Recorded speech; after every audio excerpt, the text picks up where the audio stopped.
Whoa. I have never seen anyone do... What was that? Tera's Kasi. Dryden taught me.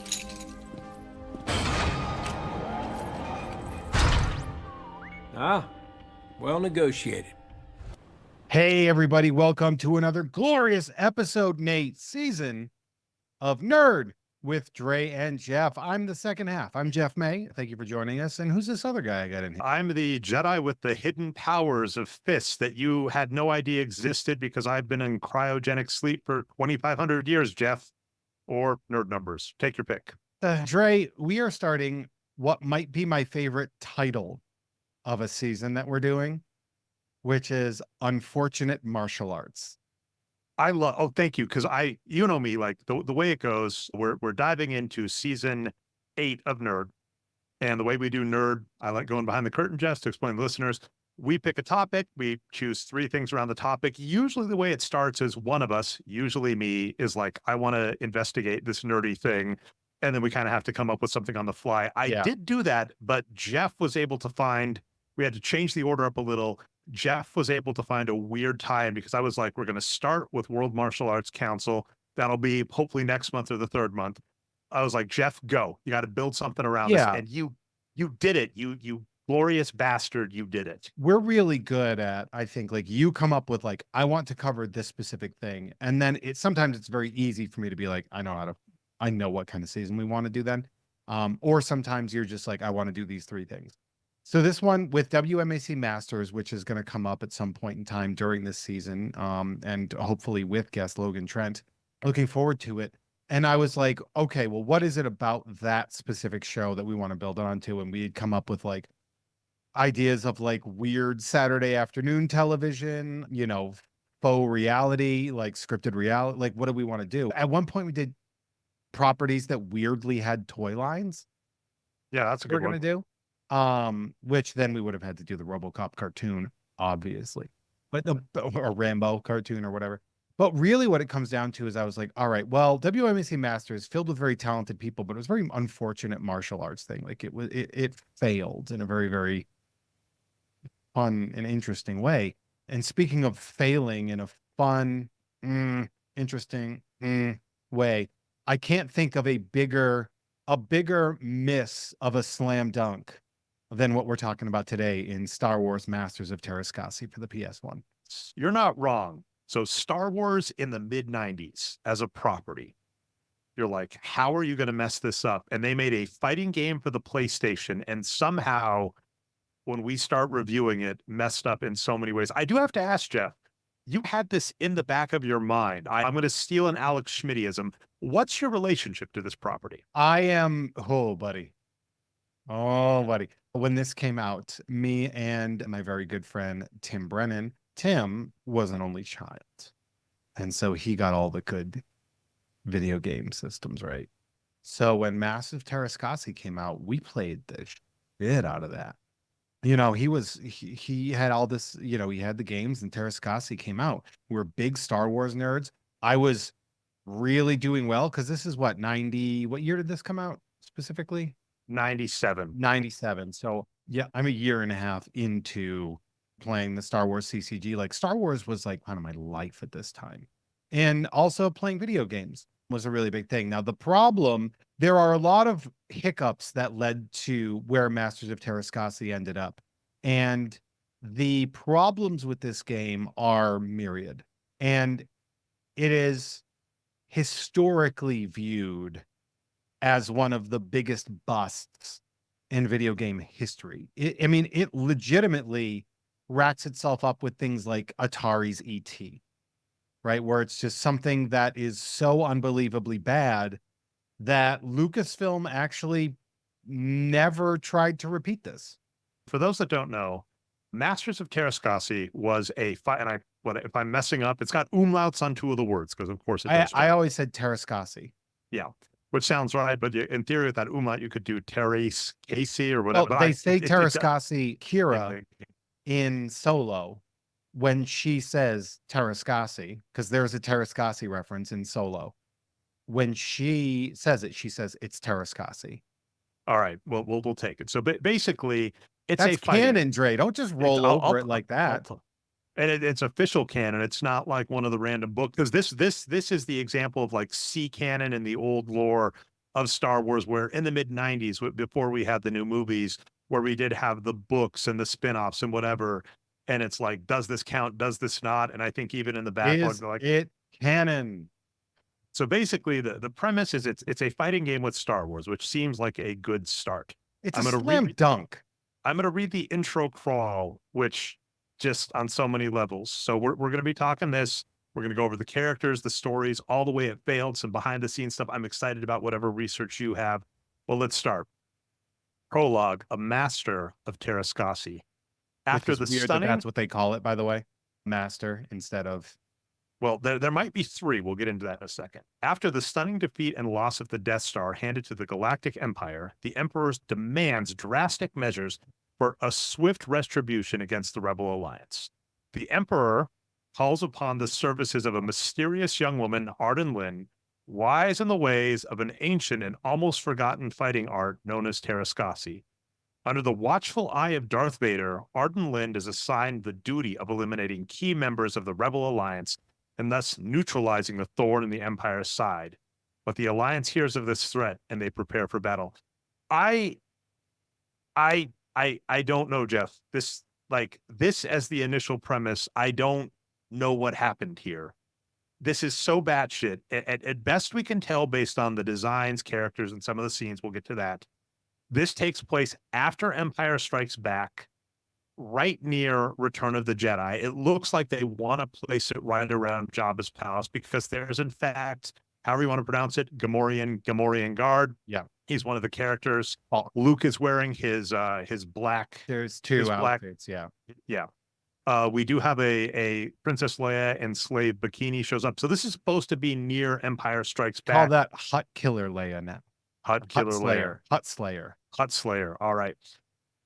And the premise for the fighting game they came up with is a mysterious woman, and I'm not sure how much is fleshed out in this game specifically or was added later, because I did research her backstory. Arden Lynn is just make a cool, interesting character, and they did.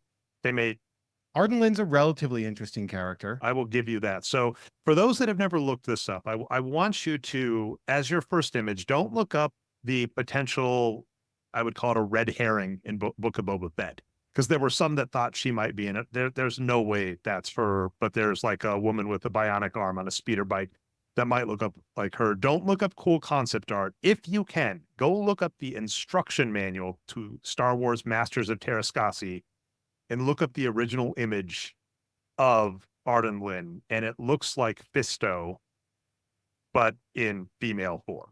Yeah, I mean, it's a cool look, if I'm being 100% honest. I know that you have opinions on it, but like, I gotta say, I think it looks really interesting.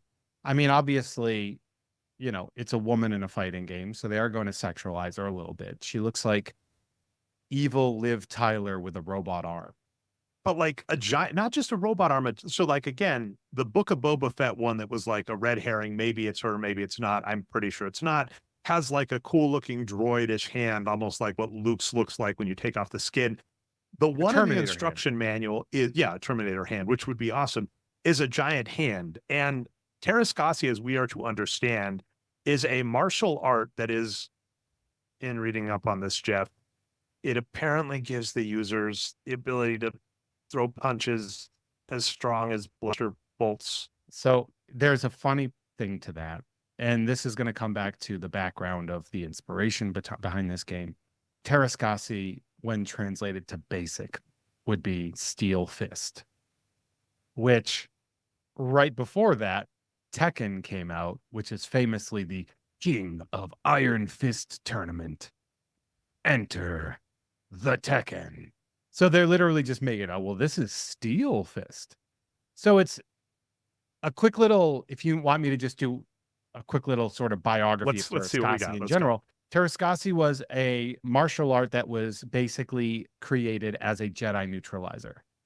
So it is a form of martial art that when perfected, you would be able to sort of out fight a Jedi. And the practitioners that created it, I believe, had some problems with Jedi. So there's like a lot to it, you know, like the description of it and like the reason it exists. Some Jedi would eventually take that and use it. I believe the most famous example of a Jedi that may or may not be proficient would be Plo Koon, who, if you remember, Plo Koon has like the little goggles and like the Bane mask on his face.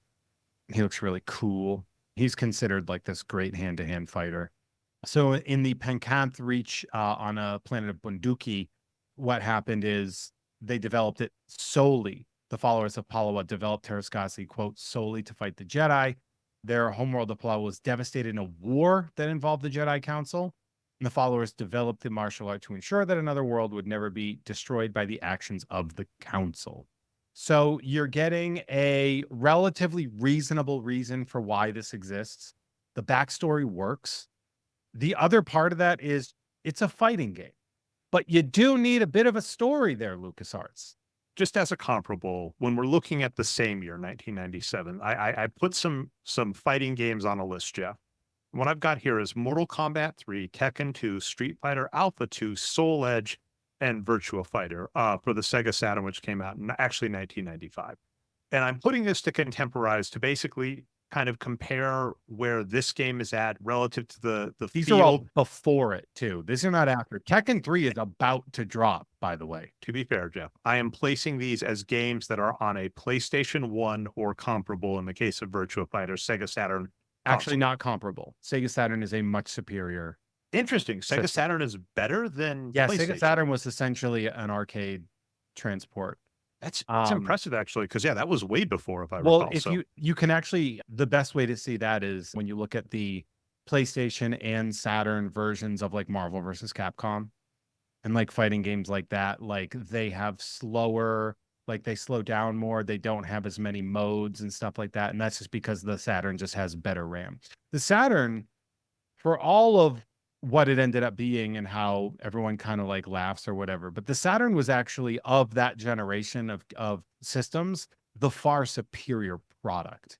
It just didn't have, you know, Nintendo was already pulling ahead. Sega was hemorrhaging money. There were too many situations going on with Sony coming in and doing its own thing, but the Saturn is actually a superior product to the PS. All right, so maybe Virtua Fighter isn't fair, but the basic point is these are like the contemporaries. And if you look at any of those games, as you know, like the two big ones I want to give you is Tekken 2 and Soul Edge. Yes. Those precede this game and are far superior, even from the simple note of like fighting games, because you don't need a complicated story for a fighting game. Like Soul Edge, Soul Calibur, that one, right, is supposed to be, they're all fighting for this sword that, you know, grants them. And of course, it's a monkey's paw situation, but that makes sense, right? Street they all Fighter, do. they're Like Mortal Kombat 3. Oh, Outworld is invading Earth. Bam. Tekken but you got to 2, win a contest. there's some family bullshit that's going on with Heihachi and not Jin. Yeah, Kitty throws off the cliff, right, or whatever. Yeah. But I guess for all fighting games, it usually is the very rote, simple formula is someone is putting on a fighting contest that has underlying things that add intrigue. The premise of this game that we are given is Emperor has found woman to and is like, you take out the people we're already trying to take out.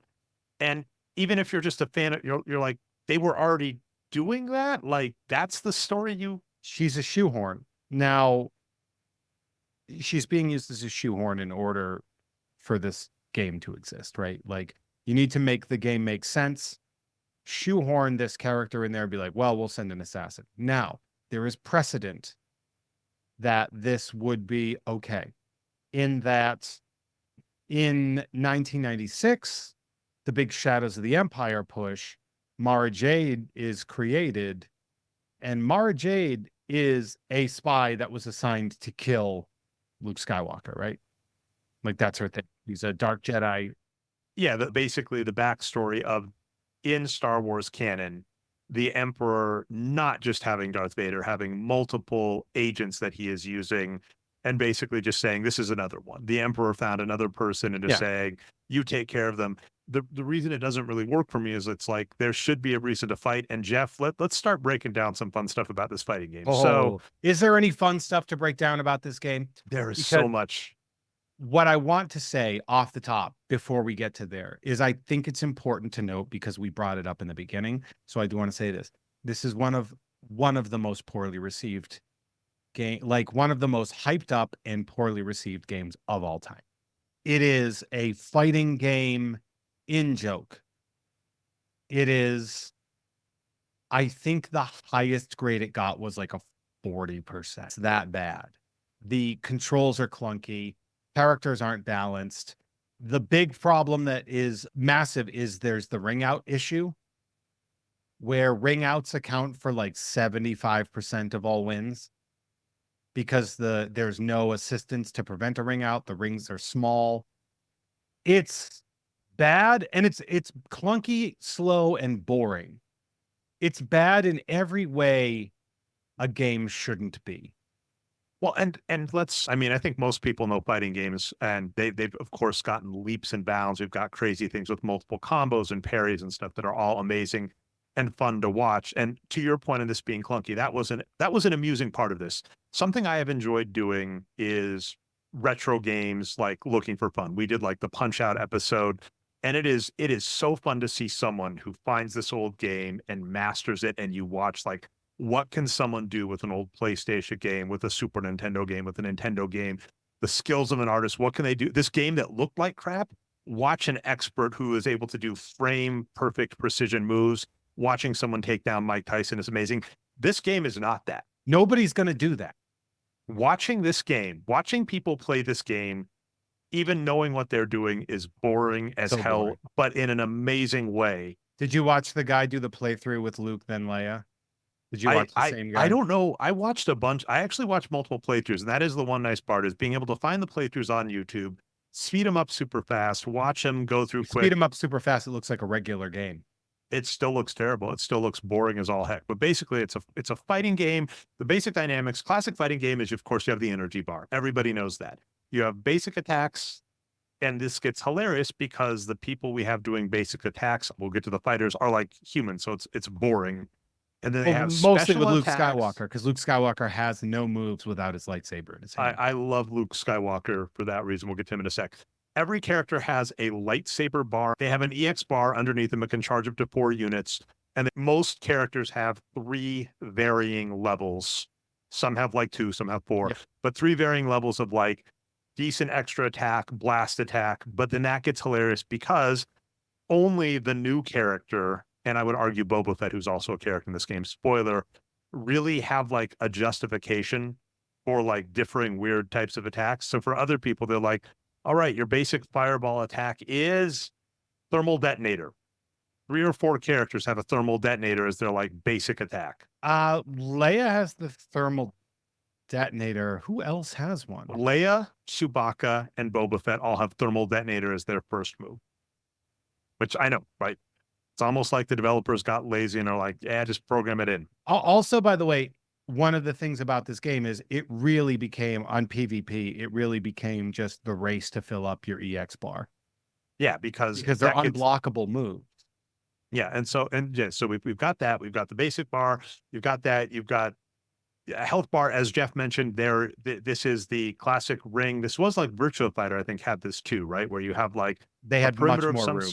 But yeah, you have a perimeter of some sort that you're trying to. You can either kick people out of the ring or knock them out. In this case, though, the ring is too small. Important to note that Virtua Fighter 2, which came out over a year, I believe, before this came out, because it ran on the Saturn, you can avoid ring outs by getting out of the way, which you can't really have in this game. This game is so sloppy when it comes to motion movement and controls.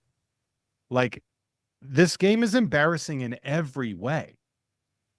It's something. And again, what's hilarious is the title is Masters of Tera. One character qualifies, kind of. Now let's break down the character roster, Jeff. Star Wars fighting game. Who are you going to bring? You got Luke Skywalker, freaking awesome. You got Darth Vader. I'll give it to you. You got Boba Fett. I'm on board. got Chewbacca. Yes. All right, we'll give it to you, Wookiee. Why are you, don't do that. Chewbacca is one of the most popular characters in Star Wars. And Okay. he's also a tank. So like, yeah. All right, okay. I won't besmirch the honor of Chewbacca. Then you got Princess Leia in her boosh bosh, however you want to pronounce it, outfit initially, which, you know, that's fair, actually. She's got, and what you'll notice is with the exclusion so far of Chewbacca, this is like a weapon fighting game, which isn't horrible. And then we bring in Han Solo Correct. with Blaster. Yep. You got the new character, as we mentioned. So this is what's odd is the new character is Arden Lin. The game is aiming towards weapons, and the new character they introduce is someone with a robot hand that is an expert of just hand-to-hand fighting. She's the weapon. Yeah. Well, He has a fair enough. projectile unarmed. So Fair. part of the But problem. I guess that's what's making me laugh is basically if you look up the martial art, the Tera to neutralize Jedi, it's using your fists. And then this really does kind of want to be a Soul Calibur game, but you kind of run out of it because like most of the characters either have blasters or lightsabers. Here's the big mistake. Vader is the boss. It should be Arden Lin. That makes Arden Lin should be the boss, makes complete sense. We also have this one. This is the one character I gave it to with how weapon centric this game goes is Boba Fett, because Boba Fett's got a thermal detonator, a stun cable, a flamethrower. He's got a rocket shot that doesn't make a lot of sense, but then his super move is actually like the rocket on his Yeah, back. he shoots the sends butts at him. the whistling birds or whatever. So he's the one where I'm just like, okay, if we're gonna go weapons, Boba Fett's the one that works. The others, I we have would also add that Boba Fett has a Psycho Crusher. Bison's move where he flies across, spinning. does Boba Boba Fett Fett have a literally Psycho Crusher does that that, but wasn't with his jetpack. Yeah. That's actually cool. I'll give that to you. That wasn't. I mean, I found like one thing on like. I think the it's Force cool that moves they and just stole a move. why not? You know, steal stuff that's the thing. Steal stuff that works to make a good game. I don't know what the hell they did here. Now, Jeff, we're gonna start getting into bizarre. As you noted, Darth Vader is the big boss. Okay. And Before we say who it is, though, right? Before we get into this, it's important to note why this was done. There are not a lot of primary characters on the dark side that belong in this tournament. You're not going to put General Veers in there. You're not going to, I mean, you could put like maybe like an IG-88 or a Bosk, but then you're just IG-88 also, would have been awesome. I would have Like, taken IG-88. you're then repeating, first and foremost, I'm assuming the polygon animation for him would have been a real pain. But also at the same time, I'm assuming he'd just be Chewbacca. He would be the exact same thing. You're not going to do Mahdi or Tag or Tarkin. There's not anybody. And so you're like, all right, well, who are the two famous like alien races, I guess, in there, which Tusken Raiders in the first movie. And then, you can't do Ugnaughts and Ewoks, although that would be funny. So yeah, take a Gamorrean Guard or Gamorrean Guard, as I call them. So you just take that, but you don't just want to say Gamorrean Guard and Tusken Raider. So they're like, all right, well, let's just make a fucking guy. There are not a lot of great dark side characters, kind of. So here's the funny thing. One character that does show up is Mara Jade. Now, Jeff, let's get through the characters and I'll talk about it, because what happens is we have our base characters that you're able to just play as. And we started, didn't get to who the other two base yeah. Okay, so let's go before for we base. get to your unlocks. Yeah, so get base are Hawk. Luke, Han, Princess Leia, Chewbacca, Arden Lin, Boba Fett. This has got to be the fun one, Jeff. Now, Who named no, this? First off, we'll Horror? start with Hor. We'll go with Hor. Hoar, a Tusken Raider. And buddy, let me tell you, we played with him a lot because the way the guy says the names, he goes, Hor. Arden Love Lin versus Hor. Hell yeah. They could have picked anything. They chose Hor. Not a new word. Nope. It was not a new for 97 kind of word. And then we have Bok, who's a Gamorrean guard. A god. God. Well, he's a actually, he god. kind of is a Gamorrean god. Okay, so Jeff, I messed up here. I didn't finish adding in all the special moves, but Bok, as the one of his Gamorrean special god, moves is brutal. he grows into a giant Gamorrean guard. That's Yeah. one of his moves, He grows. which is awesome. Fucking Power Rangers, that shit. Why not? So he is kind of a Gamorrean god, who I believe his backstory is he is just supposed to be one of the guards at Jabba's palace. Then in terms of characters we have to unlock, you've got Darth Vader. I believe when you beat the game as Luke, you unlock him. You've got the Stormtrooper. I think that's Arden Lin when you beat it. Han. You've got Princess Leia. I mean, he becomes Han. Like, he's a Han clone. Well, the Stormtrooper being a Han clone, and we got a lot to say on him. In terms of Masters of Terrascasi, the reason they're kind of allowed to say that is at least in story, I believe Hor, love that name, and the Stormtrooper are both, in theory, trained by Arden Lin. So, Well, it's just, I mean, it's also all of the characters. They're just saying all the characters are fighting in this Terrascasi tournament. So but there's no tournament. It's just, hey, the Emperor wants to take people out. And Yeah. he's got this lady. Let's stop looking for logic in this. No, you know me, Jeff. I don't All think right, Mechanic was a master of the universe, but he still did make it into Masters of the Universe, you know, like, well, like when He-Man gets knocked down a giant cliff and they need to try and find him, Jeff, who do they call? Call Mechanic. He's got a call purpose. Stratos I got usually, nothing. or Yeah, Stratos makes a lot more Azoth sense. maybe would be a actually. better idea for that. Yeah, one. that's true. I mean, a lot Anyway. of guys that can do things Mechanic can't. Now, if He-Man's like kind of far away and they're like, we need to see specifically where he's at, Mechanic's like, give me a second. I can extend my neck a little high. Fair enough. All right. A He-Man fighting game would be amazing. They could have done that instead too. Okay, we got Princess Leia and her bikini. Pure fan service. That's what happens if you beat the game as Princess Leia in the Boosh Bosh outfit. You have now, Jeff. I'm really curious about you because this was a character that's in the EU already, which is Jodo Cast, who is apparently a contemporary of Boba Fett's, and he's kind of hilarious because he's a Boba Fett clone, not literal clone, but He's an fake clone where impersonator. he dresses up like Boba Fett, and then apparently in story, like Boba Fett gets pissed and kills him. Profits. Yeah, he lets his jetpack blow him up or something like that. Yeah. And Jeff, nerdy enough in the research, apparently his first appearance was in like a D&D rulebook board game for a Star Wars variant. He also is in the expanded Jabba's Palace version of Star Wars CCG. Oh, nice. So not out of regular Jabba's Palace, but if you got the expanded, which you could get, that's also how you got Mara Jade. Mara Jade was like a very important card to get, but you could also get Jodo Cast, and Jodo Cast could use any cards that targeted Boba Fett. Oh, as well. Nice. And then we have, of course, the last one is Mara Jade, which I absolutely love. But here's what's hilarious about Mara Jade. The other characters you just win by beating the game naturally, and you unlock them. To get Mara Jade, you have to, in the main menu, you highlight team mode. Then you press and hold L1, L2, R1 at the same time. Then press X and let go. It selects the 4 good guys for you to play, the 4 bad guys. It will say the battle for Mara Jade. You win. So you basically, as up to 4 good guys, have to beat 4 bad guys, all the 4 base bad guys. So this is not Darth Vader, not Hor.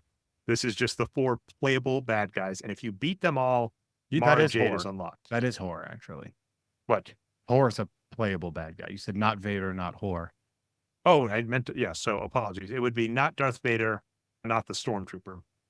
But anyway, not Jodo Cast, but you beat those 4, you unlock Mara Jade, and I guess this doesn't work on Jedi mode. So one of the most popular EU characters out there that you could use is like the hardest to unlock, which good going game. But You got to make people want it, you know? You can play Han Solo from the get. Han Solo. So again, there's not a real good story for this fighting game. And the bigger whiff, and I'm really curious your opinion on this, Jeff, is storyline fucking period. I read you the opening crawl. You beat the game. This is a common thing, right? You beat a fighting game and you get some kind of ending. Like Street Fighter was notorious for this, right? Like Zangief, like Street Fighter 2 as an example, you beat it and Zangief like dances with Boris Yeltsin and, you know, someone walks off or whatever, right?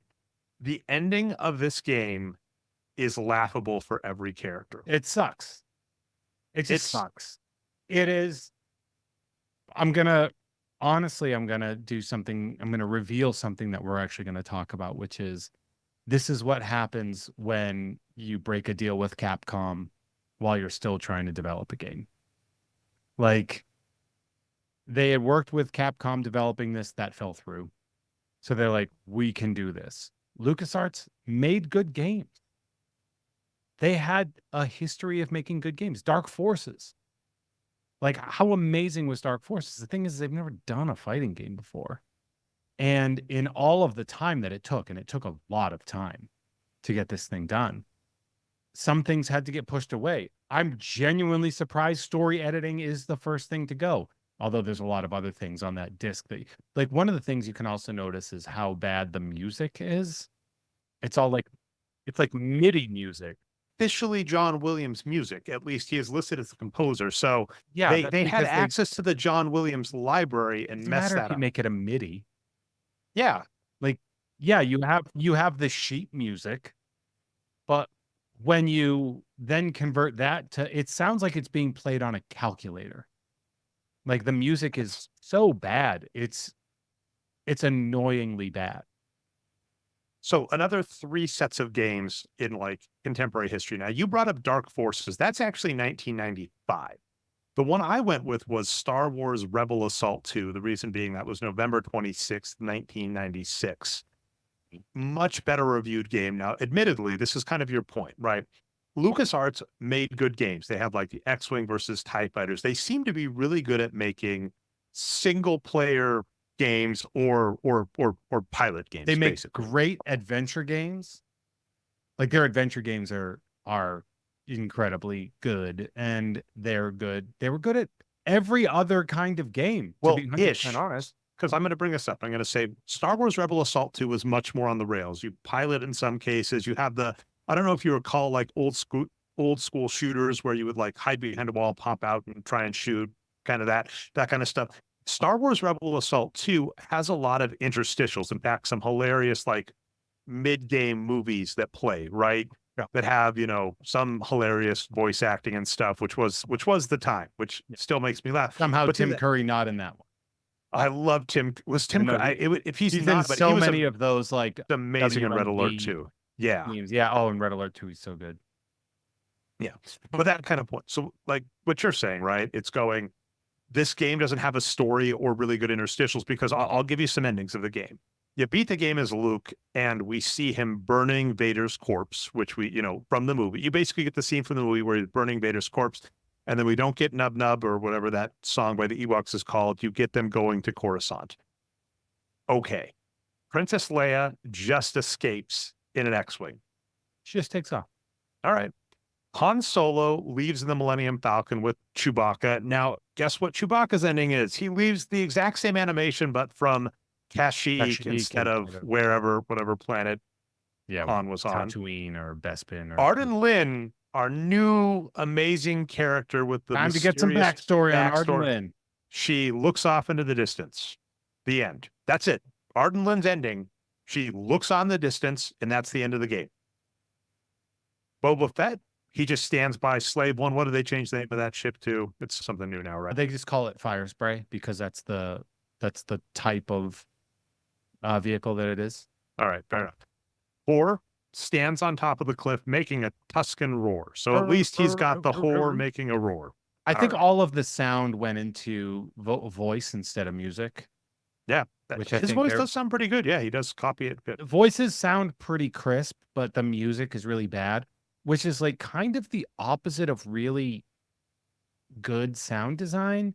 Because if you look at like Streets of Rage 2, the best thing about it is its soundtrack friggin' rips. The fact that Streets of Rage 2, a game that came out 5 years before this on a previous gen console, has much better music and motion, should be a real heads up that you're doing some shit wrong.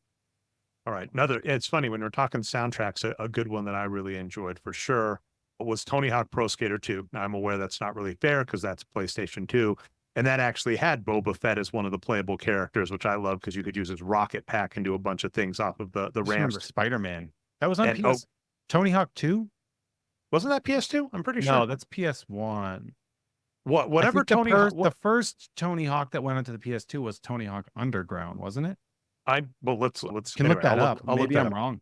But that being said, the thing that the Tony Hawk on the play. You're right. Tony Hawk Pro Skater 2 is on the PlayStation 1. So I'll have to look and see what the It's first Pro one Skater to it. 3 is the first one because that's 2001. And But then, I just and then remember, no. I do just remember playing Tony Hawk on the PlayStation 2 and it just had an amazing soundtrack. And that's part of what made the game, right? You're like, Well, even listening- PS1, they put their in Tony Hawk 1.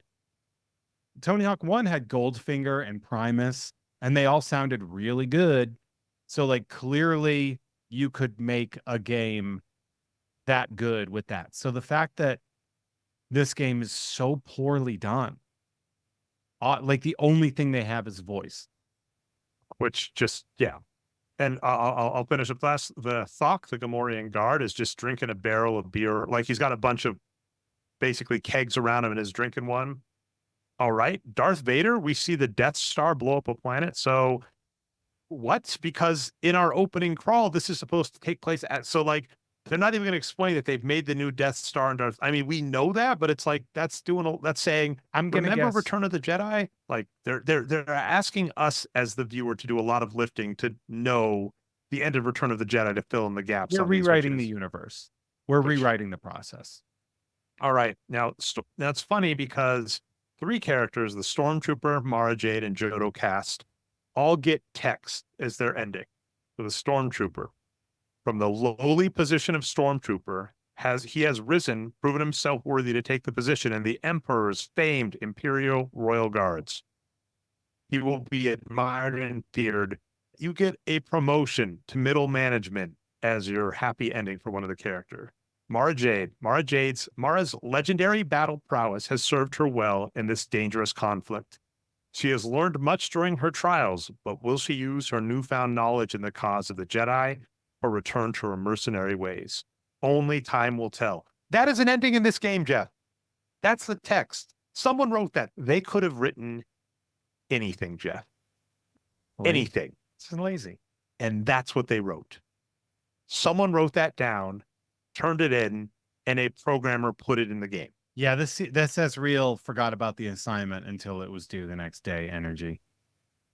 All right, last one, Jodocast. Once again, Jodocast has escaped certain doom and managed to stay one step ahead of the Empire and his arch enemy, Boba Fett. Jodocast has shown himself to be the best there is in the galaxy. The best there was and the best there ever will be. And you tell that to Bill Goldberg. I got to give a shout out to my buddy Landon, who is one of our producers. Have you seen the Bret the Hitman Hart, like when he's helping program a wrestling game and he like makes a joke about null pointer exceptions in C++ code? It's one of the geekiest, coolest things ever. There is a Bret the Hitman Hart helping program a WWF, because it was WWF at the time, wrestling game. And then he's making like programming jokes in the middle of it. Love you, Bret Hart. Hey, did you say we have producers?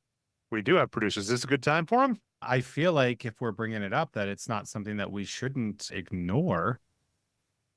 Dre, we have some producers. If you head on over to patreon.com/JeffMay, you can actually be a producer for the show. This is the most widely listened to show on the network. As a once a month scenario, you can have your name on here. You could also produce this alongside shows like Jeff Has Cool Friends. If you sign up for the super producer tier, you can produce this, get stuff in the mail. You can do 3-Face like our man Burrito did, where you not only are the sponsor of Jeff Has Cool Friends and Nerd, but you also get stuff in the mail from when I open those things. So we're very excited about that. So a big shout out up top for his graduation to the 3-Face tier, Burrito. Shout out to the Enchanted Wandering Unpierced Left Nipple Cider served at room temperature.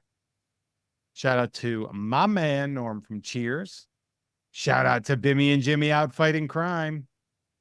And shout out to drinkwithmikeslater.com every time Dre plugs the back catalog. Oh, I'm definitely going to be doing that more. All right.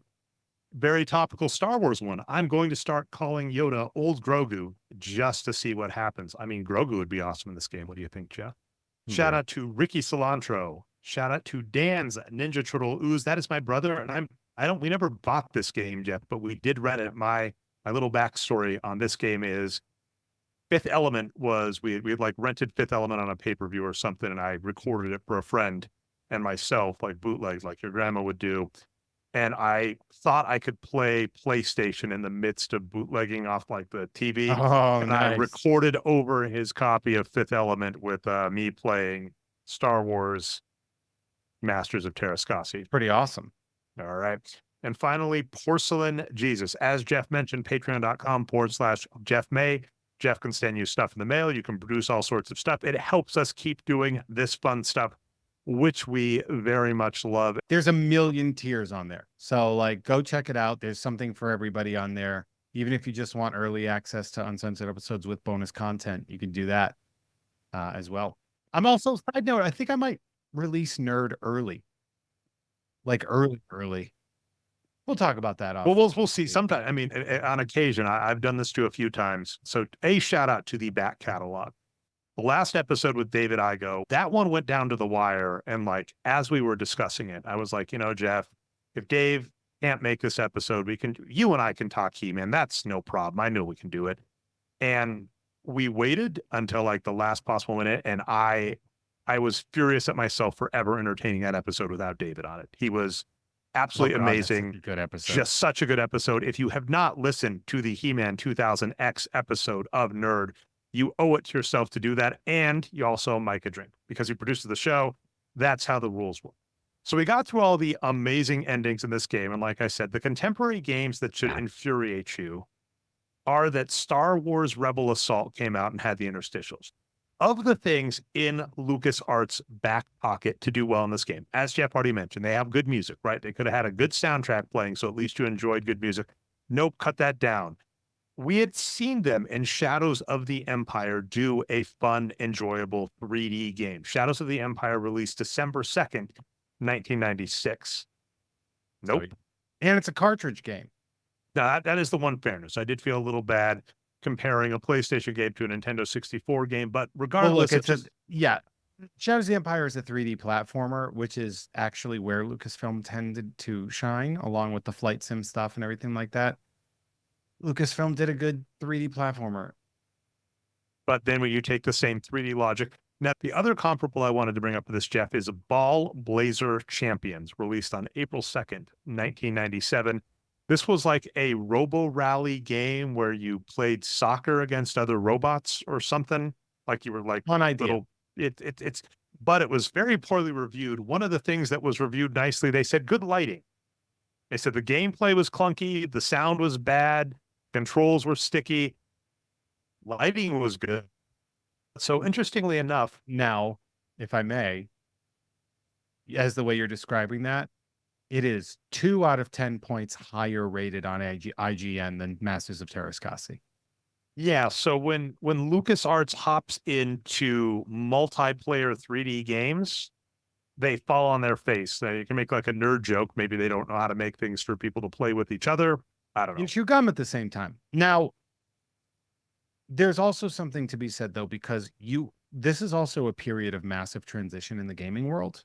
Because for a while, the big transitions were gaming sprites and audio quality, right? And new buttons. Gotta have the new buttons. Those bumper buttons on the top, you got to take advantage of them, right? Yeah, but now what you see is you saw Super Nintendo really start bringing when it brought Mode 6 graphics in, where you had a motion background with a stagnant foreground to add a view of much higher motion. That's where you get stuff like F-Zero and things like that, where it looked much more deep. There's something to be said about giving a little bit of leeway for games of this time for looking like chunks of shapes moving, right? When you look at Tekken 2, it doesn't look great when you look at it now. But also, Lucas is running itself like it's made a first-gen fighting game for the 3D era years after they'd already done that. So it's sort of like in 1997, LucasArts put out a game from 1995.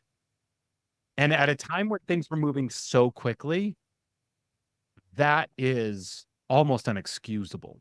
So I'm curious how much your research got you down this rabbit hole, because this is something that was very common in the same era of video games, which is like the alliances that suddenly broke apart. So as an example, for the PlayStation, one of the biggest coups. The Nintendo PlayStation? That's an even funnier one. Yeah, There's you so forgot much about there. that. So That that's Sony the and great. Nintendo teamed up. Nintendo Well, bailed, and Sony's just like, all right, we're just the PlayStation now. there was that, and then also Nintendo had tried to team up with like other people. The Console Wars by Blake J. Harris is a fun read on like everything that both covers what happened with Sega and what He happened with like Nintendo at the end too. do you know that he is going to be, I guess, a guest on the Sega episode of when I do the Genesis episode of Radvertising or whatever I'm going to call it. Oh, that's awesome. I've already contacted him about that. Yeah. That's really cool. That was, I'm 2 years ago that I contacted him I'm about looking forward to. But no, that's amazing stuff. I'm looking forward to it. Yeah, and he's done lots of fun stuff. But anyway, so obviously you're talking about Nintendo was originally going to make the CD system, bailed, Sony made it, and there are other funny things that happened there as well. But another big like real quick, Sony was going to make a CD system in conjunction with Nintendo. Nintendo pulled the plug after Sony made that huge investment. That's why the PlayStation came out under Sony's name. which is, oh my gosh, that's hilarious from Nintendo. And, Nintendo at the time was being told, don't do cartridges, do CDs. It's better for everybody. And I think it is kind of a situation where like Nintendo was a dick, but everybody won, except for Sega. Sega, they sold Sonic. Sonic's big now. Sonic. Honestly, I gotta be, yeah, but I mean, think about where Sega was first. Yeah, no, Sega was top. The irony, of course, being that Sega consistently put out, aside from Genesis to Super Nintendo, higher quality systems. Like the Saturn, in my opinion, is the most underrated video. What game about Dreamcast? I was a huge Dreamcast fan. The Dreamcast was great. The controller was ridiculous. With a little like Tamagotchi center And thing or whatever. The biggest problem with the Dreamcast is they had the most bootleggable games you could imagine. Oh, interesting. I remember actually for the PlayStation, I remember I got like a bootlegging system where you could like get a copy of disc, and they had a copyright protection thing, but you could get around it by like putting a thing in the back and then popping the lid and then having a real game and then pulling the game out, putting it like Yeah, the bootlegged one in. There was some, Dreamcast, you just copied the games. so they didn't have any form of protection. There was That's no hilarious. protection in the systems. So like, surprise, these games that should have been absolute, and the Dreamcast also, for a home console had the specs were so much higher than anything else that was out at the time. But yeah, like how are you going to sell that many copies of Crazy Taxi when you only need to buy one and treat it like shareware? And like, I mean, that killed the Dreamcast. that makes a lot of sense, actually. I mean, because it was that explains some of it. And then of course there's like, because we're talking about like the other thing, it's very Games of Thrones-y, because back in the day, people may have forgotten this with modern systems. Back in the day, it used to be like you had an IP for a system and you were only allowed to release it for Sega or Nintendo or PlayStation. And that was like one of the big draws is like Nintendo. Nintendo was really big on that exclusivity. But that was actually huge and required, because when you talk about the initial fall, the Atari era, the game system era, where just so much junk was being produced, Nintendo coming in and basically saying, we are done with that shit. We are going to produce quality, really helped like usher in the modern era. But then they kind of held firm with that. And then of course we end up with these weird allegiances, right? Of they let Final Fantasy, right? They let Square go. And Square eventually made like a Final Fantasy fighting game, which was also terrible. That's also Nintendo doing that is the reason that there's two different Aladdins. Oh yeah, because there's an Aladdin on Sega and Aladdin on Nintendo. So there and Lion King, by the way. And I did not know like about Lion King's nobody cares about Lion King the way they care about Aladdin. That's because the Aladdins were good, and I don't Lion remember. King was fine. It was way too hard because that was Yeah. in the anti-rental era where they wanted to punish you for renting it by making it too hard. That was Disney's reasoning, by the way. Disney were the ones that made purposefully difficult games. You're telling me a studio had input on a video game property and caused the video game to be worse? Say it ain't so. But Jeff. no, I don't think it made them worse. I actually think the difficulty of the DuckTales, and I don't think if you're paying $60 for a video game, I wouldn't want it easy. It depends on hard how. That there is a lot of like proper game design of how you make it hard in the right way. You don't want to make it hard in like repetitive, annoying ways that you don't enjoy. It has to be like satisfying. And then like I've recently been playing Mega Man with my son, and one thing that they do that is horrible on both the first two Mega Mans is just their checkpoint system is terrible. You get really far on the level, you die, and they send you all the way back to the beginning. They need to fix that, Jeff. But in terms of allegiances and alliances being broken, Capcom and LucasArts teamed up and were going to make a game. And to your point, Capcom actually released, if you go look up, this is like on YouTube, you can check it out, which is what makes it even more unforgivable. Go look up Star Gladiator. And the freeze frame I happen to have, because I was researching this right before the show, there's a Chewbacca looking fella right there. And they have blades that look a heck of a lot like lightsabers, and it is very crisp.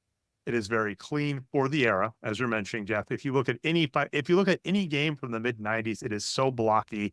It is hilarious. It was so revolutionary at the time, I remember. And then you look at it now, where stuff looks like movies when we play video games. So Capcom made a game fighting engine that LucasArts passed on. They were able to release a game. LucasArts had to go back to the drawing board, make their own engine. And shocker, it was much, much worse. So this game is unforgivable in the sense that the IP that they had access to, the sound library, the visual library, the story libraries, all the stuff they could have put in this game to at least make it an okay wrapper around the game, they didn't do. You mentioned that was like one of the first things cut. The actual final product they gave us was just absolutely clunky.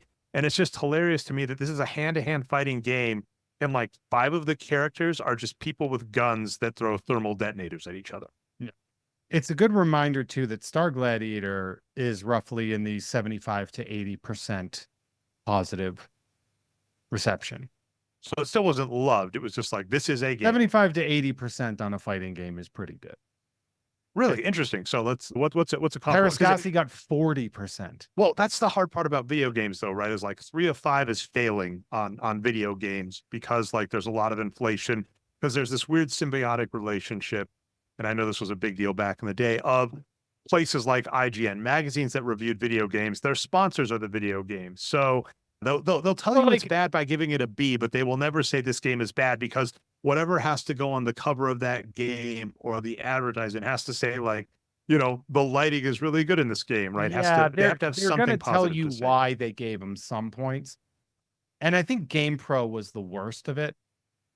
Like if GamePro gave a bad review to a game, you're like, this is the worst game ever made.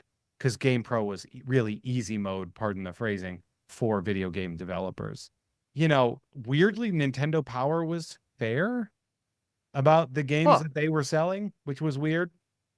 But yes, there, you know, that was a big problem in Wizard Magazine as well. Like they would always give, they're giving a whole article to this guy that bought a 2-page spread ad. Crazy. That's what you got to do. So I'm trying to think more on the game. Like it's just unforgivable on so many fronts. The power moves are hilarious because this is a fighting game. So many of the fighting moves, though, are just weapons shot. But it's not. But again, this isn't a fun. It's not like Soul Calibur where you've got like different types of swords or vine whip hands or whatever. It's you've got people with laser swords, and that's one of my favorite things. By the way, Luke Skywalker. They're more like light sticks than lightsabers. They're not good. Yeah, you look at the Star Gladiator, whatever that game was called by Capcom that actually came out. Those look like lightsabers. And also what's hilarious about the light swords, lightsabers in this game, Jeff, the light sticks, as you call them, they're not mandatory, which is hilarious, right? So you can start in a fight with Luke without the lightsaber. You can start a fight with Luke, and if you want, you don't have to pull out the lightsaber. What I do love, by the way, in terms of special moves, like I mentioned, most of the characters like throw thermal detonators or shoot guns at you. At least Han Solo had a Shoryuken when he would have his gun out. Han Solo's first move is, the spinning uppercut from Street Fighter. Doesn't have that. And Luke doesn't have special shit without his lightsaber. All Luke's moves are straight punch, straight kick. He also has, so this is the weird thing. I'll read off Luke's special moves by one of the tutorials I looked through. Lightning thrust, so he thrusts the lightsaber, but it shoots lightning out. It's a ring out poke. That's all that is. Electric double uppercut, so he does a double. He's got electricity. Luke is given into the dark side. Yeah, you know, like Sith. Luke's got the dark side slash, which looks like he just slashes his lightsaber. I don't know why it's called a special move, but it is, Jeff. I think it's unbreakable. And finally, unblockable move. I love this, Jeff. Luke has flying saber, where he just chucks the lightsaber at the opponent. Now, this is kind of a funny callback. because the really fun Super Nintendo games like Star Also Wars, Return of the incredibly Jedi, hard. Yeah, the Empire, Superstar, Super those Empire. were great. And Sure. one of the force moves you could do is you could throw your lightsaber and levitate it in front of you and then bring it back. So maybe a partial callback to that, but I just love the callback I gave to you when we were talking about this pre-show, Jeff, was like the Pete Holmes sketch on Street Fighter, where they're like discussing the rules for the fight, and they're like, "Okay, so what's your fighting move?" He's like, "I throw a lightsaber at him and spin it around a bunch of times with the Force," and they're like, "That's going to kill." What's your martial art? I throw a light sword into somebody's brain. It's like, no, that should not be allowed. But he does that, is what it is. And you know, I was trying to think about this, Jeff, because it's what I do. I've got a script to fix Double Dragon the movie in my head that one of these days I'll get around to, with the constraints of using a lot of the original movie. That's the thing. It's easy to. You wrote a better Double Dragon movie in the midst of that podcast. I want to take all of the bad stuff about that movie and still make a semi-decent movie. This fighting game, you could have done something where they all have to go to Tatooine and they have to fight unarmed, right? You could have done that. That could be the start. And then maybe mid-game, something happens where there's something bigger out the fight, the Empire invades or whatever, and then you get weapons. So if you're playing this game as like the standard playthrough system, you fight like the first 4 stages without your weapons. Something happens. You fight the big bosses like the You're key fighting stage. local tournament in the first 2, and then after the Empire comes in, then you're fighting Empire the Yeah. whole way. Then you're And that fighting explains why, Boba like, Fett. Your Stormtrooper, then your Jodocast, your Boba Fett. Your exactly. yeah, I can see Something that. like that. That makes sense. And you could have done something like that, and you know, you could have used this game kind of very Matrix Reloaded style. For those that don't remember, there was a Matrix game. There was a lot of fun on the PlayStation 2. Enter the Matrix. It was Enter the Matrix. It was telling a story in between it. So it's like Play it you as either Nairobi or yeah. the other guy one. Tech? No. I don't remember. Yeah, he was on the ship. But with that in mind, you could have done a game like that where the normal story playthrough, you could have Arden Lynn's story getting told to you while you're going through it. You could have done something. They had all the tech to do that, Jeff, and they didn't. One of the things that I actually like about Disney, few and far between, is that they're not apt to put out a bad peripheral for a property. It's like they make sure it tests. Now, do they always win? Right? They don't always win. They don't, you know, some long-awaited video game comes out and it's just not the same, right? But there's something about like Disney video games have always been very good because their quality control was really great. This looked like it skipped QC. This game plays so slow, so like the buttons are both non-reactive, but your combos require really fast button pushing. So it's like you're playing ahead of yourself. Like you're entering combos for moves that are about to show up. And that's, again, kind of unexcusable. I don't get it. Like it makes sense now. The kind of meta level point about this, Jeff, and you and I as like co-creators on a lot of the stuff on your network kind of show this.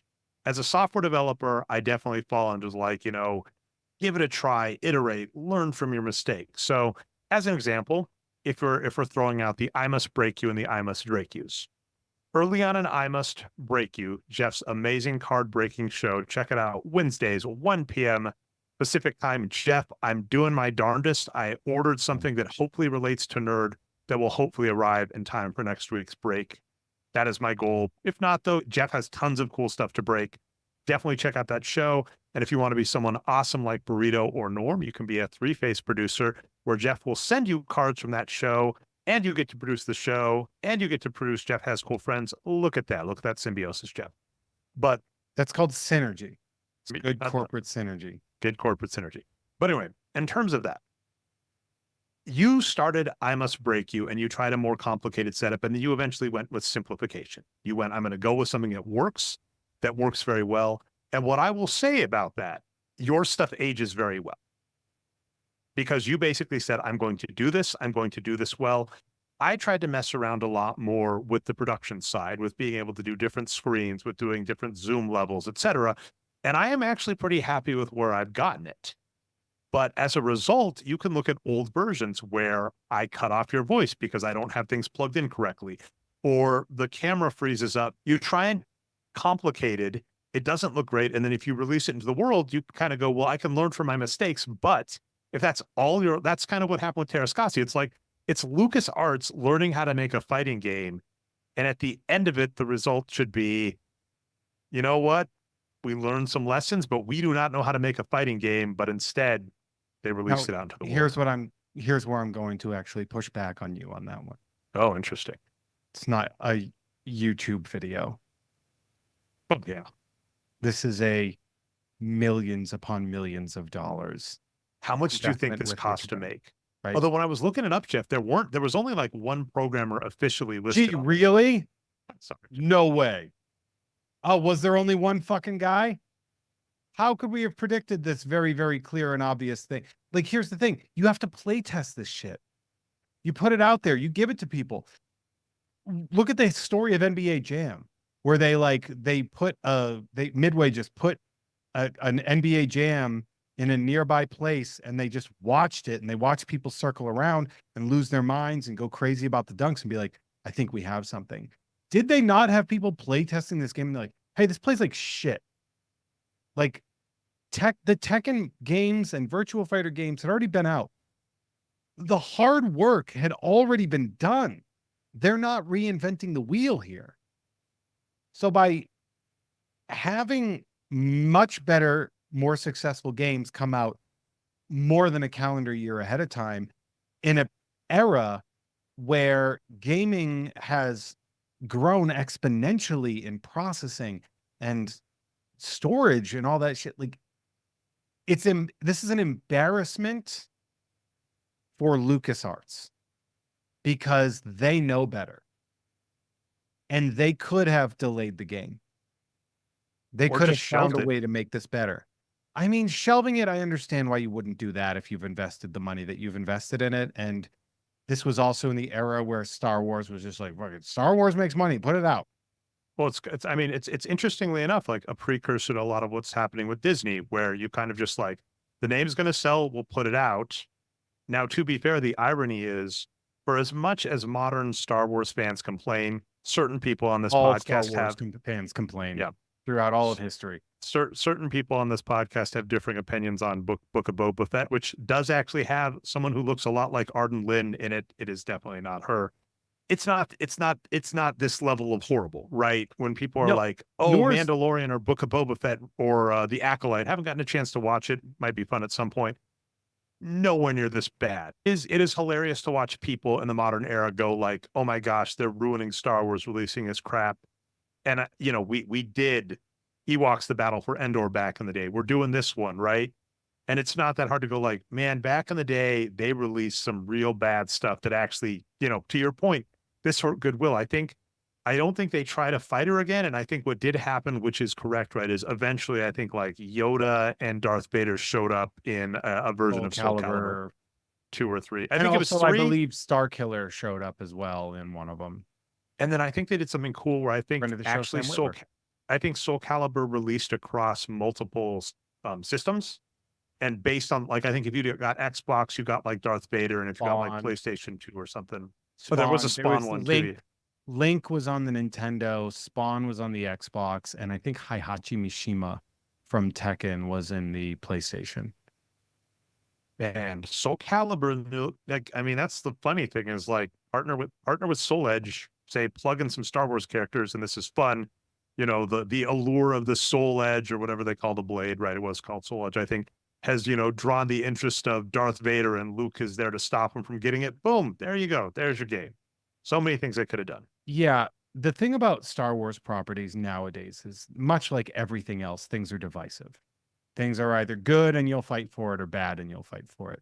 Nobody was divided on this game. I mean, here's the thing. I always make jokes. I always say, like, I think I made a tweet relatively recently that said the only thing that would get me to buy a new video game nowadays is if they remade Masters of Terrascasi. Because conceptually, the idea works. I like the idea of a Star Wars fighting game. I despise the execution. But me and my good friend Tim Brennan, we have great memories of playing this terrible game together. And I bet probably because he hasn't played the game in 30 years like me, or 27 years, he probably remembers it fondly. Like, Well, I've got you have to play it now to really remember how absolutely atrocious it is.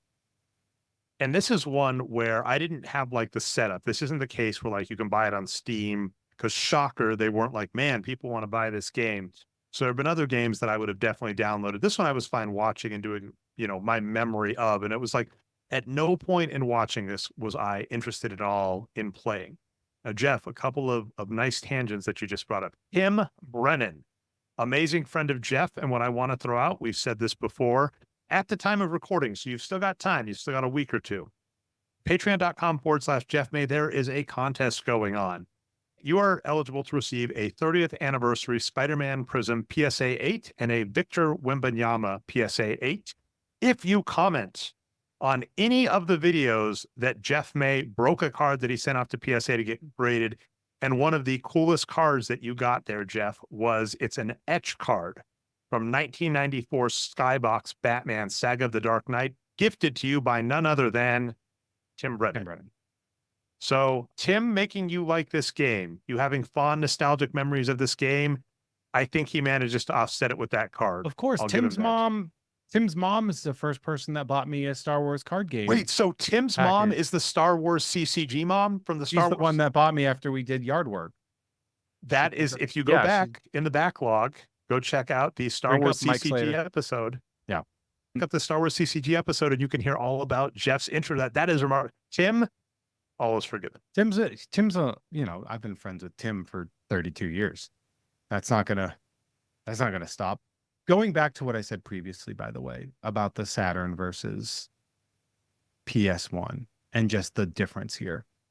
The game that I was trying to remember what it wasn't Marvel vs. Capcom, it was X-Men versus Street Fighter.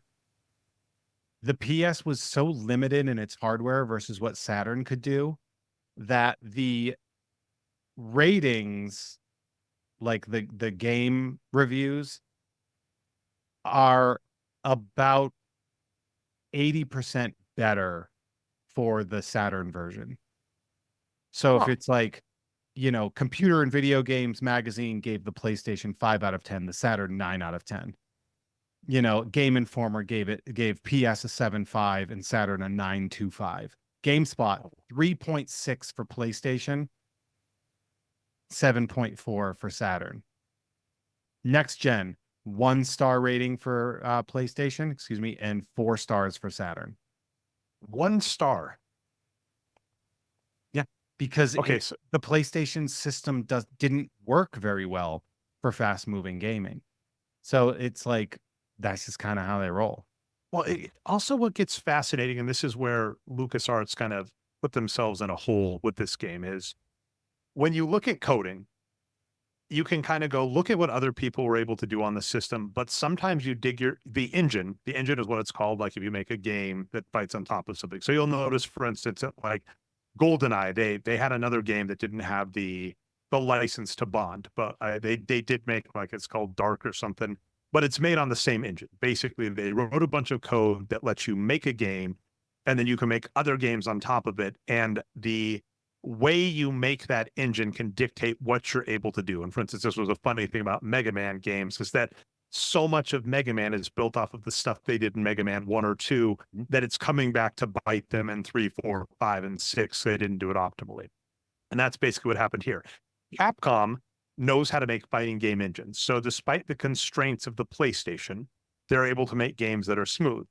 LucasArts, we have seen make 3D rendered engines that can have playthrough, but they weren't able to make a real-time system in that 3D engine, which meant the ironic thing is all of that stuff that got cut, the good music, the sound, the stuff we've seen, the interstitial movies we've seen in other games, all had to get cut, probably because they wasted all of their space on a fighting engine that they didn't know how to build. And kind of, again, nice meta commentary thing. This is the people that are good at stuff that try and do things adjacent to the things they are good at. finding out they're not as good as they think. I'm going to steal a Mitch Hedberg joke. He's like, I'm really good at comedy. And they keep asking me to do stuff related to comedy, write a script, act in a movie.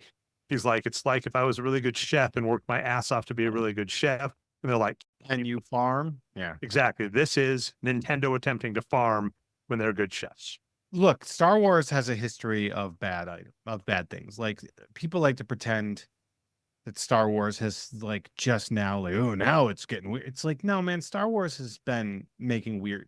And like Star Wars made weird games later. Star Wars Connect, that's a terrible game. You know, yet this game is so bad and the critical reception was so poor that LucasArts was like, we're not doing this again. I stand to wit that if they remade this in a more sort of Injustice, Mortal Kombat style, I think it would do well.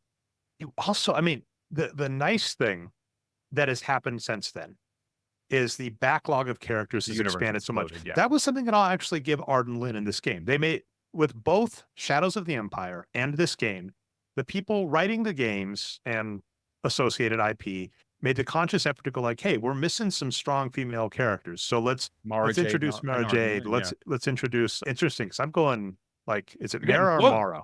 What do you think? Mara or Mara?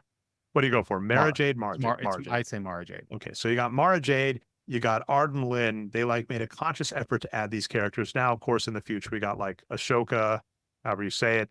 You've got other, Ahsoka, you have Ahsoka, you have Jyn Erso, you would have, geez, who's Breen of Tarth? Who did she play? Phasma, I think is her name. Phasma would be a great, like that's a dream. That's like a dream fighting game. Like there's so many, because you'd have Rey, you could have members of the Jedi Council, like there's so much you could do. And I understand not wanting to have like, the reason that Mortal Kombat is the way Mortal Kombat is because it's gory and hilarious. And, playing with, Tom Ryman at his place not too long ago and laughing our asses off when Peacemaker does a kill or whatever. Like, I get that you don't want to do that with, Star Wars characters, but you can find a way to make it work. It doesn't have to be brutally ugly. But like, there's so much you could do. And this game ruined it. It ruined it. If this game was good, this would have been a whole thing. But instead now if this game had Mortal Kombat quality or in Tekken quality, we'd still be hearing about this game. Mm-hmm. LucasArts got baited into trying to make a 3D fighter by partnering with Capcom, and probably at some point, probably some executive at some point was just like, why are we paying Capcom all of this money? We have developers, we have systems, like we just released Shadows of the Empire. We'll just make our own. And they tried to make their own, and it was horrible, because that's the hilarious thing. They could have done a 2D fighter, right? Like trying to go for a 3D fighter in the era that they went with without having the in-house stuff to do it is absolutely ridiculous. So the getting baited into doing something you couldn't, and then that makes me feel so rough, because you're pointing out, like, had this game been good, it would have led to so much more. And we've seen this so many times in corporate America where bad corporate decisions lead to a failure, and they go, we're never doing that again. It's like, your bad decisions are why it failed. Yeah. It didn't fail because it was a bad idea. It's also, I don't necessarily agree with you that they were baited. Their hubris did it. Nobody baited them except them. They came in confident enough. And it's like, I understand that if you're like, we're working with Capcom, like, I understand that there's probably a lot of money exchanging hands there. That's because they're fucking Capcom. They made X-Men versus Street Fighter. Like, the end. Like Marvel versus Capcom, Marvel versus Capcom 2, X-Men Children of the Atom. Like, and by the way, to this game, to like the weirdness of Han Solo fucking firing missiles, right? You could have done an X-Men, a Capcom versus Street Fighter kind of thing, right? Where you've got Luke and Darth fighting, and then randomly Luke says like, hey, I need help. And Han Solo flies by in the Millennium Falcon, right? So Han Solo's still in the game, but he's not a fighting character. That kind of stuff would have made sense. Could have been fun. I don't think not having Han Solo as a fighting character would make sense either. Like, Han Solo as a fighting character in this game is so outclassed and silly, but if you like him, you'll like him. He's Han Solo. You can't not have him in the goddamn game, Dre. Jesus I Christ. think you can. You know what, Jeff? This is just like Capcom and LucasArts. We're breaking up. No, We're not making this fighting game together anymore. I'm not putting Han Solo in our fighting game, Jeff. Not putting the other main character in a Star Wars game. Dre, I adore you as a person. That's the motherfucking dumbest thing I've ever heard in my life. Well, why don't we both make our Star Wars fighting games, Jeff, and see who does better? That'd be like not putting Cyclops in an X-Men game.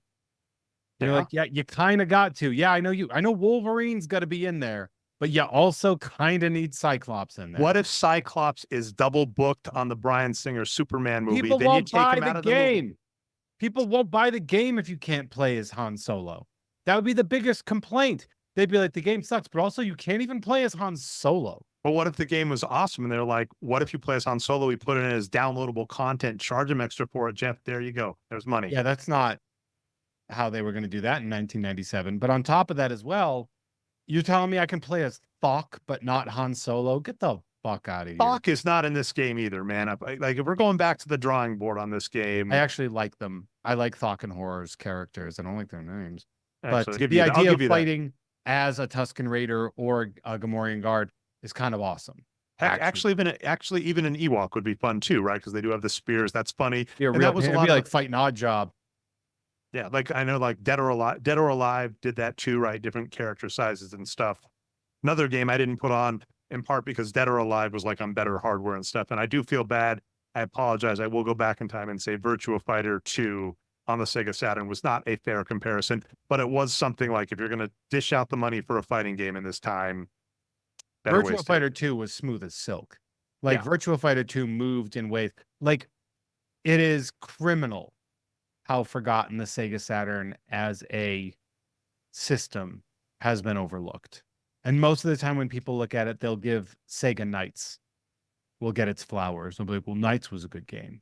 Almost every game on the Sega Saturn was smooth as shit. Whether or not they were, because like the system processor was essentially an arcade processor. That's why they did a direct X-Men versus Street Fighter port. Remember, X-Men versus Street Fighter was helping to revive the dying arcade world at the time. They do a direct port. PlayStation does it where you don't have tag options. The sound chips are gone. You have less characters. Like the PS1, for as revolutionary as we think the PS5 is now, the PS1 was not a great system. Its skill was its library of games, I recall. Because I do remember like not Super Nintendo, N64. My brother and I had like the thing where like we bought one, sold it to buy back games, bought the other. N64, definitely the higher quality of games, just more limited library. And then like PlayStation Also just had a shitty controller. Oh, you didn't like the I disagree. I actually like the N64 controller. You know what's funny about the N64 controller, the 3-prong controller? I hold it differently than most people. So how do you hold it? Like, because I got the normal, right, where you've got wide the finger. edges. I hold it on the edges for so much. Really? Well, because remember, look at how big my hands are. Like my hands are incredibly wide. So when I would play, right? So if you have the controller, right? If I was holding the outside wings each way, my left thumb could still reach the toggle in the middle. And so my middle finger was the trigger. So I'd play like this. You So, have like, to for have those of you that someone can't who see, has like, one of those. I have my index fingers are on the L and R buttons. My left middle finger is on the trigger. My left thumb is on the toggle. And then my right thumb would be on the buttons, the arrow buttons. I then I kind of could need to move- see a picture or video of you doing that. Like one of your friends has to have. Or Yeah, like I'll Blast from find the an. Past. I'll Someplace go to Blast from the Past tomorrow for Mint on Card, and I'll see if they have an N64 controller, and I will take a photo and send it to you. I got to see. That's awesome. I'm looking up online, by the way, like Sega Saturn consoles. You can buy like used ones. This would be interesting to check out for fun at some point, or just see if someone has It'd one. be a bit of an investment. What do they go for? Like 140, 45. $45? There's like a used one for 45. I'm not sure how good or what condition. I bet it's a in. new one would be 900. Well, I'm not going to buy a new one. Yeah, they're like some like good quality ones with lots of games, but I don't know. Anyway, Sega Jeff, Saturn we is have just great. It's a great system. And honestly, like, well, I don't think the game would have been better on Sega Saturn, but maybe they could have gotten it to move faster. The game is bad. And it's significantly bad for a couple of reasons, right? That we've discussed in here. But the precedent that it set is even makes it worse because it's so bad. It's like Tom Cruise's The Mummy. It's so bad that it destroyed an entire possible franchise by being so bad. And I have rose-colored memories of it because I played it with my best buddy at his place, and we were probably eating pizza and drinking soda and playing video games and laughing our asses off with a terrible game because that's all we knew. I would love to see it remade. I loved that Kira's character in Solo studied Terraskasi. What I didn't realize until after the fact of this morning, when I'm following up my research, is that was a hint that she was working for Darth Maul. Darth Maul canonically is a master of Terraskasi, which is why he fights so differently than all the other villains, because he's using Terraskasi with a dual lightsaber, which, by the way, if you look at the baton or staff that Leia uses, it has lightsaber edges. So there's a nice little nod there. I didn't realize that her saying it's Terraskasi was a hint that she's working for Darth Maul. I thought it was just a nod to Star Wars dorks in the same way that like the Wilro Hood ice cream maker safe was used in The Mandalorian. But no, instead it was actually a plot point, her knowing Terraskasi. It was an Easter egg of a spoiler alert that she is a protege of Darth Maul. I do want to stress this point that we've made many, many times on this show over the almost years, Jeff. We're going to be at 2 years very shortly. Very soon, yeah. But it's awesome. But I was going to say is like modern Star Wars fans, I hate as someone who was a Star Wars fan back in the day, because yeah, you did get like the Star Wars CCG, which is freaking amazing. You did get Shadows of the Empire that was amazing, but we got stuff like this too. So it's like the modern quality of Star Wars stuff outside of, as we're winding down, Jeff, just random question. Did you watch the Jenny Nicholson, like 4-hour Star Wars, like hotel experience video she did on like the horrible it was everywhere. No. I don't know. I don't have 4 hours to watch a Star Wars experience video. An experience is something I'm not going to go do.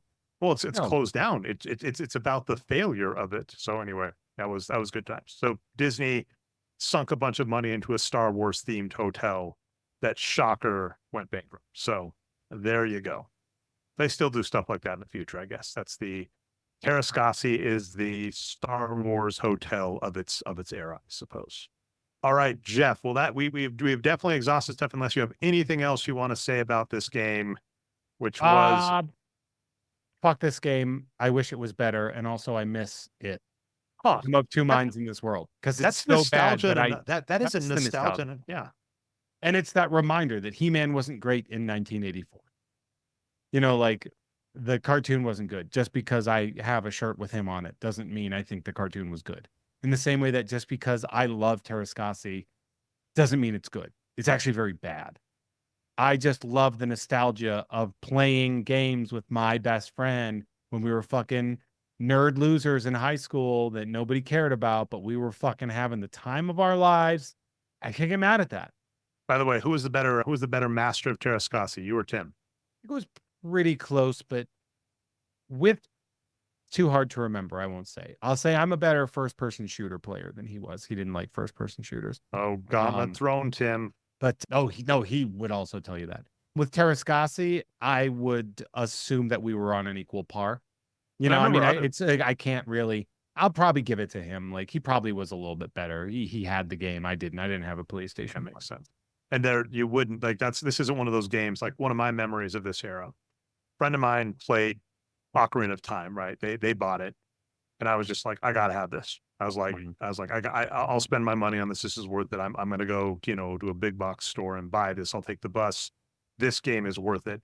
You play Terraskasi at a friend's house. You're not like, I'm gonna go home and buy this. You're like, nah, I'll play it next time I'm over there. I remember for my birthday one year, I got Rampage for the NES, and my friend Steve came by and he liked it so much that when he left, he told his parents how much he liked that game. And so they just went out and bought it. And I was like kind of furious. Oh, Not furious, but I was like, I thought about how unfair it was that he was from a family where he's just like, I really like this game. And like, well, let's go buy it. I forgot to bring this story up when I was breaking my PSA reveals of Star Wars cards.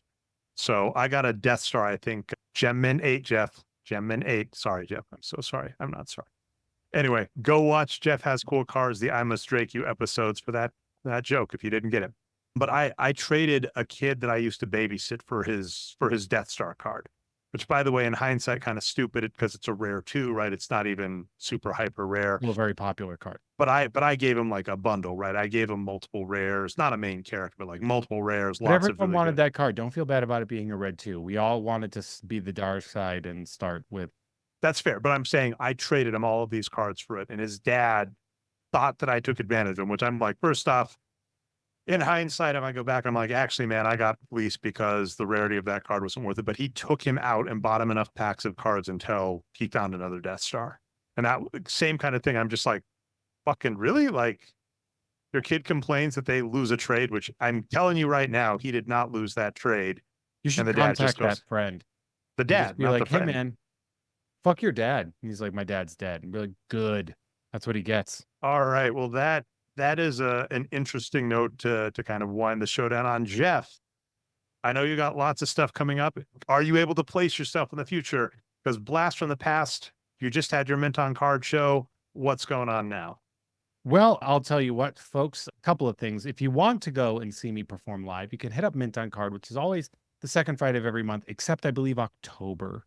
We have to move it, and that's okay. So our next one will be August 9th at Blast from the Past on beautiful Magnolia in Burbank, California. So that's very exciting. But we got a lot of stuff going on. If you're listening to this on the free feed, it means a whole lot to me that you're listening, and I really would appreciate a review and a sub and everything like that. If you want early access to uncensored episodes of this, as well as Jeff Has Cool Friends, head on over to patreon.com/JeffMay, where not only do you get that for the base cost, but there's lots of great upgrades. You can produce this show.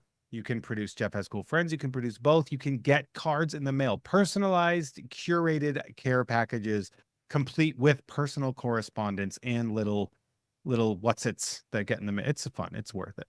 Patreon.com/JeffMay. I also do Tom and Jeff Watch Batman on Gamefully Unemployed's Patreon, as well as all the stuff I do with Adam Todd Brown on the You Don't Even Like Podcasts Network. You just broke some Japan baseball cards from Science Patrols that just got released on the You Don't Even Like Sports Network. Yeah, I actually mailed those out already. So that was actually, we opened those last month. So I mailed them out in last month's packages.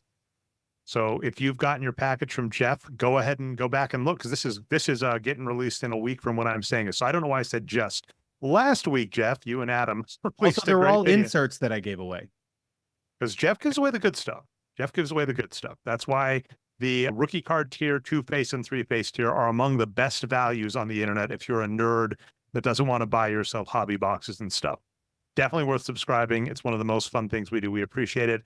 I'm Nerd Numbers, found most places on the internet as Nerd Numbers. I should have said Dre Alvarez, found as Nerd Numbers, but at Hey There Jeffro for me too. Oh yeah, at Hey There. Yeah, look for Jeff as at Hey There Jeffro, Instagram, X, formerly Twitter, Blue Sky. You're on there. I know that. I can tag you. I need to do more Blue Sky. Yeah, maybe. I don't know. And then, of course, Jeff Has Cool Cards on YouTube. Both myself and Jeff break cards there. So I just broke some cool cards on Sunday. What did I get? I don't know. It was pretty awesome. Anyway, thanks so much for watching, listening, all this stuff. Thank you so much for listening. We will see you next month with another nerdy subject. We love you. Love you. Bye. Thanks for listening to Nerd. If you want to help keep the podcast growing, it's definitely worth your while to head over to patreon.com/JeffMay. And also you'll get bonuses and early access to cool stuff. Cool stuff like videos of Jeff showing off awesome collectibles and doing pack-breaking videos. It'd be worth your while to check out Jeff May's YouTube channel. That's youtube.com/@HeyThereJeffro. That's spelled JEFFRO. And shocker, That is also his Twitter and Instagram account as well. So follow Jeff everywhere. You can find me most places on the internet as @NerdNumbers. Also, shout out to Chris Haugen for the outro theme of Pure Magic. Thanks so much, and we'll be back with another nerdy subject soon.